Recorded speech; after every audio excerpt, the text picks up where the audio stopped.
The skin on my hands is a mess, you worthless person. The rupture of family and romantic love, the struggle of pain and desire. How to choose between a lover and a family member. How to break through the communication dilemma with a deeper and deeper dancer. This is the movie Love at the End of the World we bring to you today.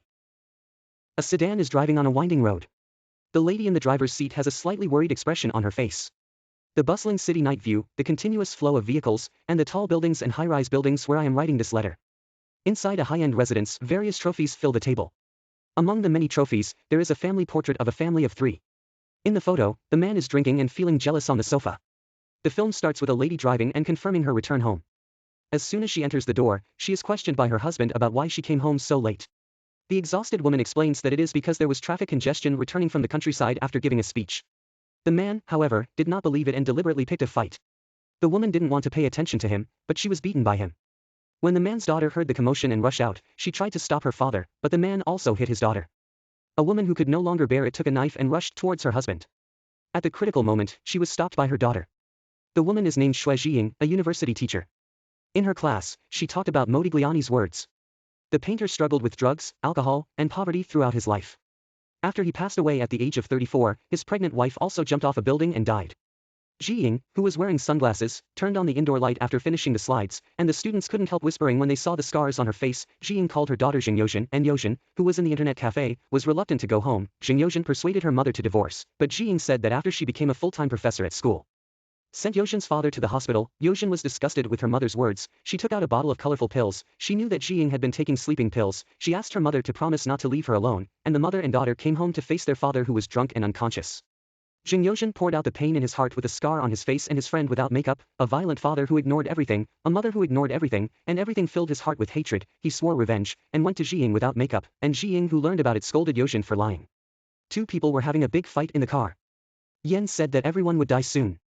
Ji-ying replied that she hoped that day would come soon. Yen apologized to her father.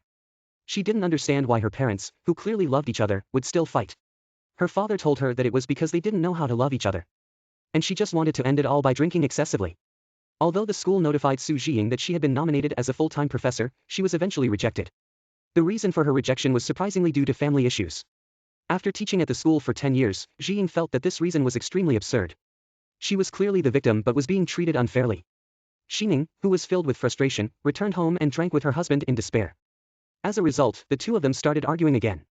When Shi-ning regained consciousness after being beaten and found her husband dead on the sofa, an ambulance whizzed by. The news also reported the news about Chun Shijia, a former tennis player. The suspect is Jung Yoo-jin. Jung Yoo-jin attempted to commit suicide by taking poison after committing a crime, but fortunately, timely medical treatment saved her life. Ji-ying, who was terrified, stayed by her daughter's bedside. After her daughter woke up, the 2 of them hugged each other and cried. Jung Yoo-jin, who is being investigated by the police, recalled the scene at that time. When he came home from school, he saw his mother lying on the ground unconscious, covered with blood, his father sitting drunk on the sofa, heartbroken, and Jin took a lot of his mother's sleeping pills, and poisoned his father's wine, and watched his father drink poisoned wine. Yoo-jin is both cherished and afraid, feeling sad. At the crime scene, Yoo-jin recalls everything and kneels down in pain, crying. The media's flashlights light up the scene. Zheng Ying only wants to protect her daughter. Through Zheng Ying's efforts, Yoo-jin's sentence is reduced. 3 years later, Yoo-jin brings flowers to congratulate her mother on becoming a lifelong professor. Su Zhengying, who just bought a new car, happily went home with her colleague and mother after celebrating. On the way, they stopped at a gas station where they met Dong-hee, a attentive and enthusiastic staff member. Dong-hee not only explained the precautions for driving the new car, but also provided excellent service. Zheng Ying, who had also had drinks, called for a designated driver. Yen Zhen then jokingly teased her mother. She said that the person she wants to marry should be someone like Dong-hee, who temporarily took on the role of the driver because there was no designated driver. When they arrived at their destination, Dong-hee left. Yen Zhen thanked him as a gesture of gratitude. He gave the bouquet in the car to him. While Zheng Ying was chatting with his friend Mei Yan at school, Professor Song suddenly proposed to her. Zheng Ying and her friend found it funny and didn't take it seriously. Mei Yan asked Zheng Ying why she didn't want to get married again because of the accident that happened years ago. Zheng Ying felt that he was not worthy of entering marriage anymore, but he still loved his daughter, and told Yoo-jin that Professor Song pursued Zheng Ying, and Yoo-jin felt that Professor Song looked very good, and was very happy for her mother, and asked her mother if she liked Professor Song. He hoped his mother could live her own life without worrying about him. But he also felt that if his mother married Professor Song in the future, he would need to get to know him in advance. Zheng Ying agreed to take her daughter to meet Professor Song. On the way to the appointment, Zheng Ying told her daughter that Professor Song's wife had passed away due to an accident. Also discussed Professor Song's academic papers with his daughter, and sighed about Professor Song's amazing talent. Obviously the oil is fragrant and oily, but Jung Yoo-jin wants to say go come on. At the gas station, Jung Yoo-jin confessed to Hyo-jin that Professor Song is too addicted to his own world, and is very similar to Hyo-jin's father. He wants to find a normal person to marry, and this person is Dong-hee. Jung Yoo-jin asked her daughter to have a chat with Dong-hee. Dong-hee took Hyo-jin to visit his own home, hoping to gain Hyo-jin's approval. However, Hyo-jin's attitude was very cold. On the way home, he was very dissatisfied with his mother's concealment of his own affairs, and he didn't want his mother to marry Dong-hee. Jung Yoo-jin didn't understand and was disgusted with Dong-hee, so the mother and daughter had a formula, and they broke up unhappily. Jung Yoo-jin found Dong-hee and prepared to break up with him. He didn't want to hurt Hyo-jin, and he knew that no matter how much he loved each other at the moment, love would disappear after a long time, and Hyo-jin apologized to his mother, hoping that he would marry the person he liked, but he wanted to move out to live. Jung Yoo-jin categorically refused his daughter's request.